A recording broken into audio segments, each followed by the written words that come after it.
Bagaimana bisa seluruh harapan, seluruh permohonan kita dalam doa jadi kenyataan? Kalau kita sendiri aja ragu dengan diri kita ragu dengan Tuhan, kita ragu dengan kehidupan kita. Dia sanggup melakukan jauh lebih banyak daripada yang dapat kita doakan atau kita pikirkan. Salam damai sejahtera saudara-saudara yang terkasih pencinta firman Tuhan. Berjumpa kembali dengan Bible Learning with Father Joseph. Saudara-saudaraku, bagaimana kabar Anda hari ini? Saya berharap semoga hari ini Anda bisa tahu bagaimana cara berdoa. Ya betul juga ya Romo, karena seringkali kami ini, umat beriman ini, bukannya malas berdoa Romo, bukannya lupa berdoa, bukannya sengaja nggak berdoa juga. Tapi kadang-kadang kalau kita mau doa setiap hari, apalagi sehari bisa beberapa kali, kita tidak tahu bagaimana cara berdoanya. Ngomong apa sih Romo kalau dalam doa itu? Kan Tuhan udah tahu. Apa Tuhan nggak bosan-bosan? Apalagi saudara-saudara, ketika Anda mulai merasa hidup Anda itu sudah stabil. Hidup Anda itu sudah seperti yang Anda mohonkan, yang Anda harapkan. Lupa atau bingung mau ngomong apa lagi. Kayaknya kayak orang kurang bersyukur kalau masih minta lagi sama Tuhan. Betul? Atau ketika Anda sedang dirundung masalah demi masalah yang begitu banyak. Tuhan, sampai saya nggak tahu lagi Tuhan. Masalah saya, permintaan saya, doa saya bertumpuk-tumpuk. Apakah di surga itu ada sistem waiting list? Harus nunggu. Saya di urutan nomor berapa Romo? Kenapa doanya orang-orang itu udah pada dikabulin, doa saya kok belum juga dikabulkan? Apakah pikiran-pikiran seperti itu pernah merasuk ke dalam pikiran Anda? Maka dari itu saudara-saudaraku, dalam edisi kali ini izinkan saya Romo Yosef untuk memperkenalkan kepada Anda satu lagi doa. Kalau video yang kemarin saya mengangkat tentang doa Bapa Kami, ternyata bagus banget bukan? Tuhan Yesus bukan cuman mengajarkan doa Bapa Kami, tapi menjelaskan doa Bapa Kami dalam bagian-bagian selanjutnya dari Lukas bab 11 dan Lukas bab 12. Nah, kali ini saudara-saudara, saya akan memperkenalkan kepada Anda tentang satu doa yang mungkin Anda belum tahu, yang namanya doa Paulus. Apa Romo? Doa Paulus. Iya, betul. Yang mau saya angkat adalah doa Paulus. Karena doanya bagus luar biasa. Sayangnya, belum banyak orang yang tahu, belum banyak orang yang mengenal bahwa itu adalah doa Paulus. Padahal, doa Paulus ini sudah banyak diangkat oleh penyanyi-penyanyi lagu-lagu rohani. Bukan cuma satu, tapi beberapa lagu sejauh saya ingat. Yang mana sih Romo? Jadi bikin penasaran aja doa Paulus ini.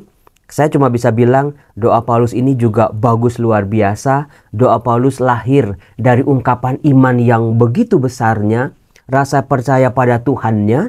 Bagaimana pada akhirnya doa Paulus ini betul-betul jadi kejadian.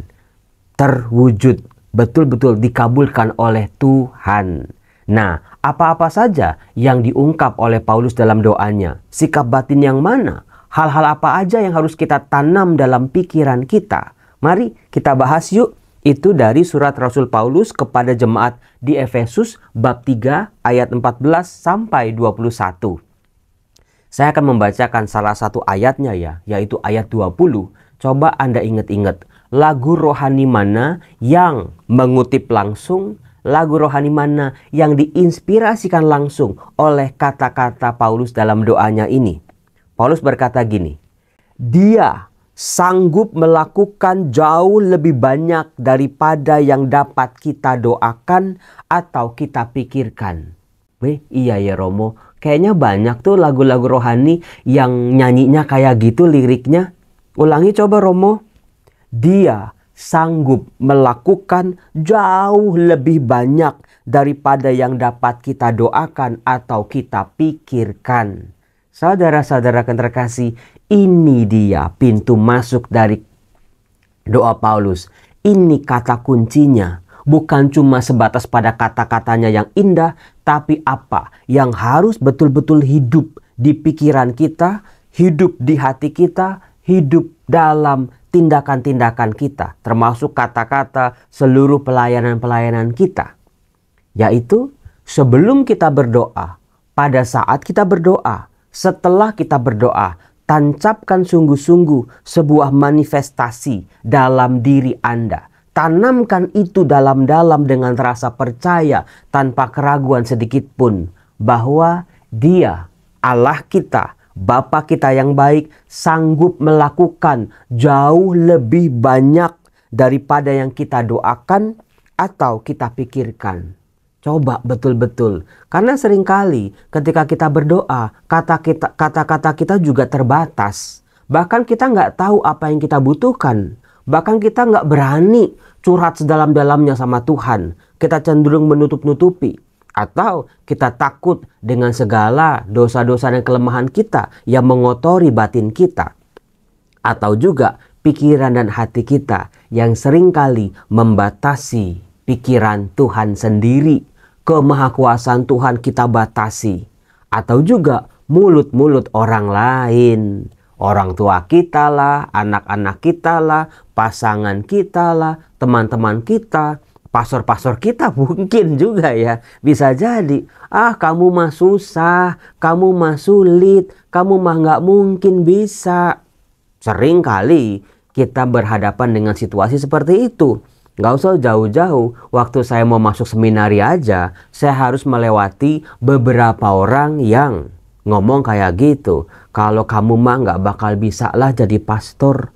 Kalau kamu yang bodoh ini nggak bisa lah lulus sekolah pastor. Kalau kamu yang badannya kayak begini, 1 meter nggak sampai, nggak bakalan lah kamu jadi pastor. Altar itu tinggi loh.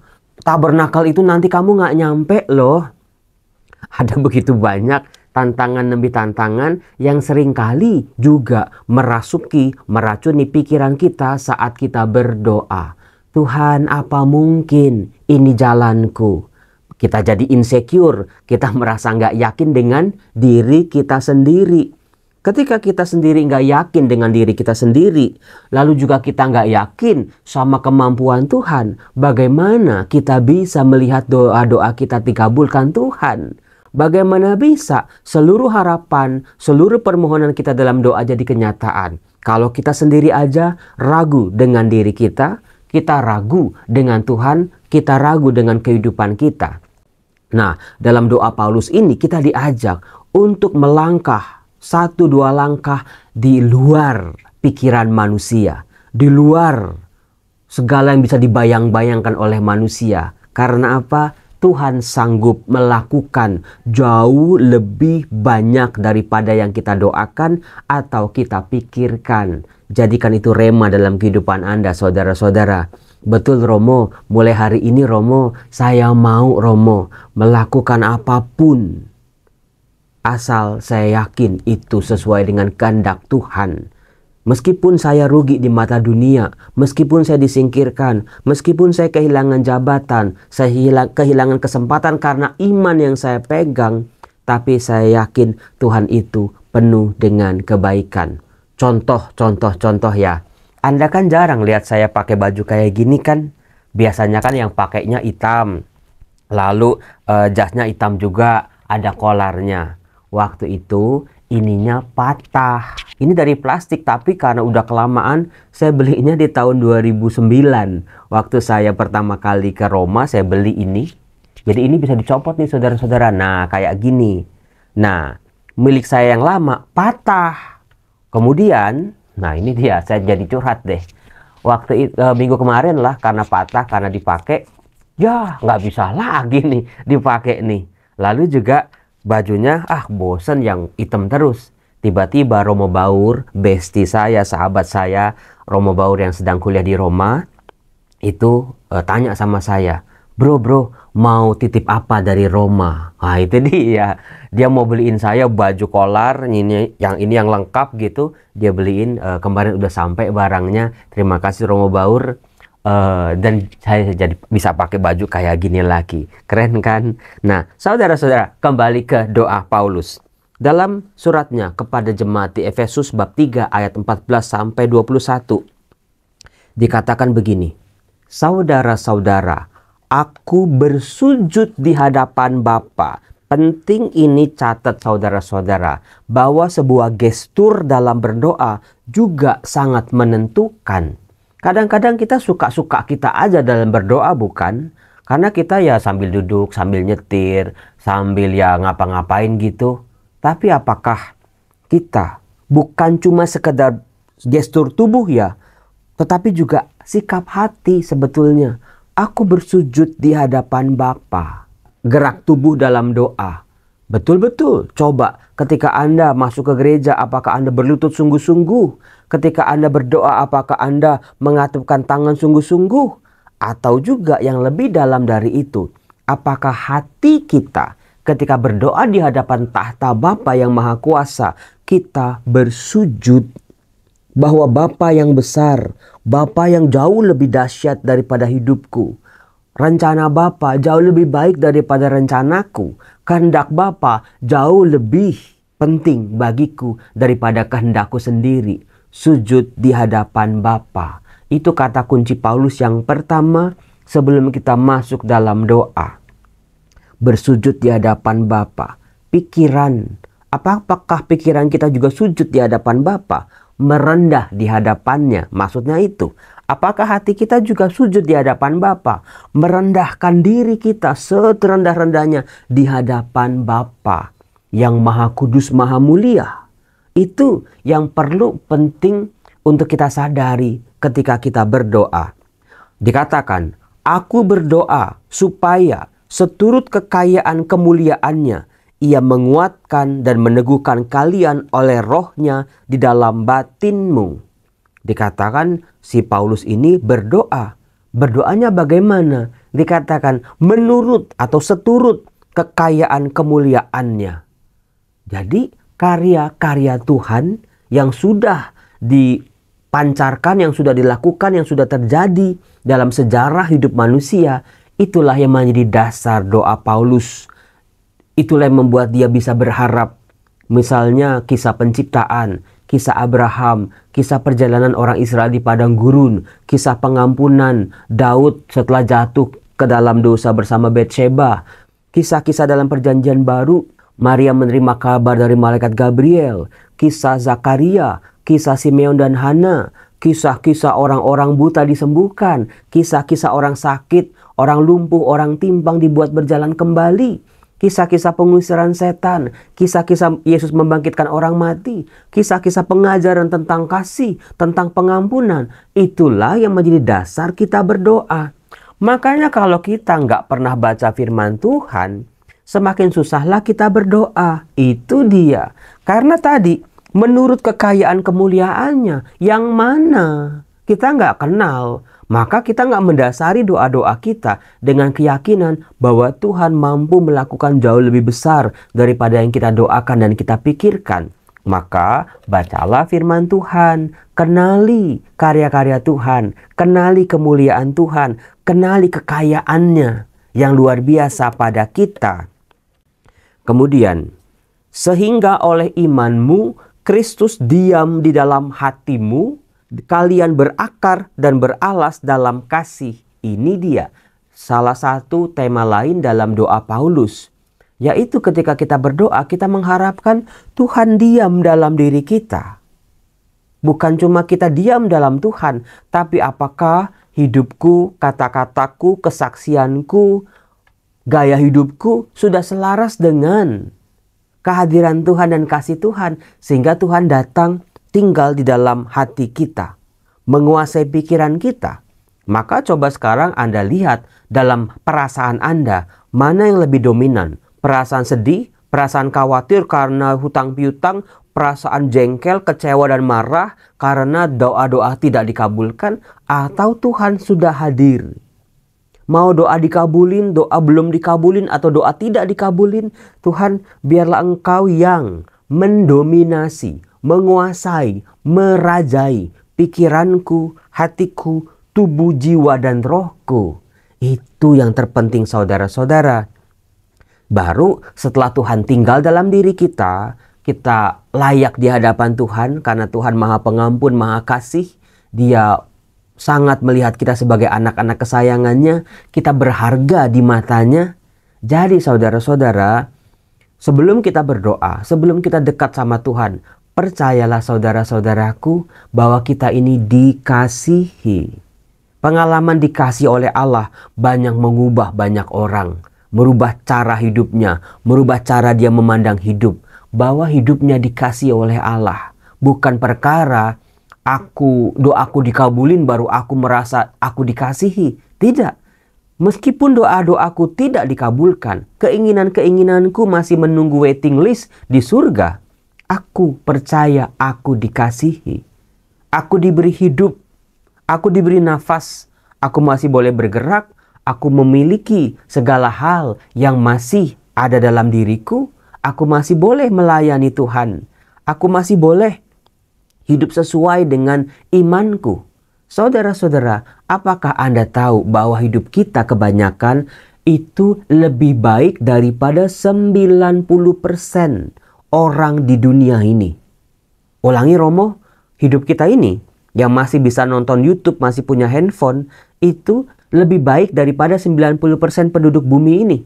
Karena penduduk bumi ini ada yang kelaparan, ada yang gak punya air untuk diminum, ada yang gak punya rumah, ada yang sakit sudah dalam situasi yang sangat kritis, ada yang dibenci, ada yang gak punya keluarga, ada yang dibuang, dihina dan diinjak-injak, ada yang tangannya gak lengkap, ada yang kakinya gak lengkap, ada yang gak bisa melihat dan lain sebagainya. Romo, terima kasih. Meskipun doa saya, Romo, saya udah capek dalam berdoa karena belum juga dikabulin. Terima kasih Tuhan, hidupku ini lebih baik daripada 90% penduduk dunia ini. Itu yang luar biasa. Sehingga kita bisa berakar dan beralas dalam kasih. Jadi kuncinya adalah mengalami pengalaman dikasihi. Bisa bersyukur, tahu diri kita di hadapan Allah bagaimana. Tuhan, terima kasih, ampuni dosa-dosa dan kesalahanku Tuhan. Karena selama ini ternyata aku cuma kurang bersyukur. Bukan karena hidupku gak bahagia, tapi gara-gara aku kurang belajar bersyukur. Kurang berani bersyukur, kurang berani mensyukuri hal-hal yang kecil yang selama ini aku anggap biasa-biasa aja. Coba mulai dari sekarang, setiap Anda berdoa, gumuli masuk dalam pengalaman kasih itu. Berakarlah, beralaslah dalam kasih. Sehingga Tuhan mampu melakukan apa yang jauh lebih besar daripada yang kita doakan dan kita pikirkan. Dikatakan, aku berdoa supaya kalian bersama dengan semua orang kudus. Artinya orang-orang yang sudah percaya pada Kristus dapat memahami. Ini dia tema doa Paulus yang berikutnya. Supaya kita bisa memahami nih.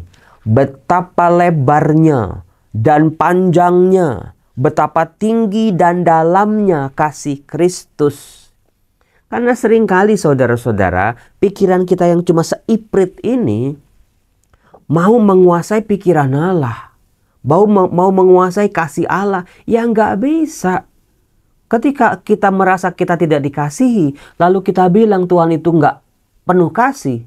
Lihat saudara-saudara, betapa kasih Tuhan kepada semua orang, kepada ciptaannya, kepada alam semesta, semuanya bisa berjalan dengan semestinya. Jadi jangan mentang-mentang Tuhan belum ngabulin doa kita, kita bilang Tuhan itu gak penuh kasih. Lihatlah lebih luas lagi betapa panjang, lebarnya, tinggi dan dalamnya kasih Tuhan.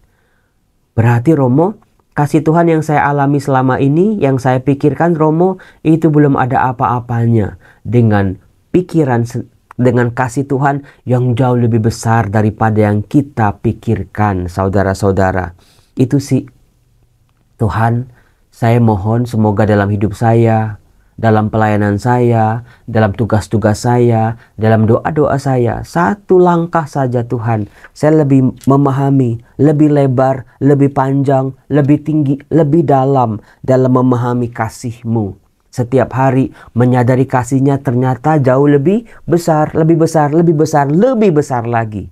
Apa yang kita anggap sudah besar ternyata belum ada apa-apanya.